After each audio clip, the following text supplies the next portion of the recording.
Welcome to solverfy. In this problem, we're asked to calculate the polar second moment of area and the polar radius of gyration of the shaded region that's shown, and it's outlined by a spiral shape where r is a function of theta and equals to a plus k theta. We know r at pi is 2a, so that k must be a over pi. Then we can set up our integral, and we'll use polar coordinates, and so we have r squared dA,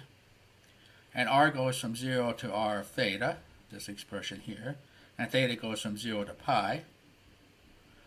and we can calculate, crank through our integrals here, and we get that this is 31 over 20 pi a to the fourth, or roughly 8.8 or 4.87 times a to the fourth. To check our answers, to see if they seem reasonable, we can look at, this is the polar area moment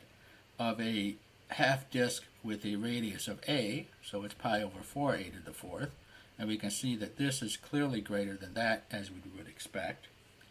This is the polar area moment of a half disk of radius 2a, and it is 4 pi a to the fourth, and this is clearly bigger than this, as we would expect. And this is the polar area moment of a half disk with radius 3/2 a,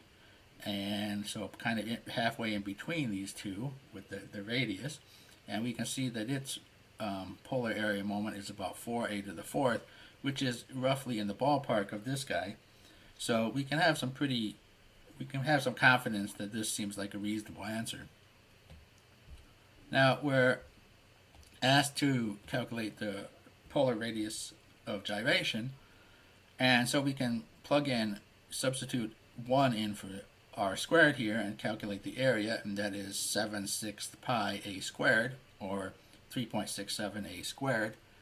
And we can take the square root of this divided by this to get the polar radius of gyration, and that's square root of 93 over 70 a, or about 1.15 a.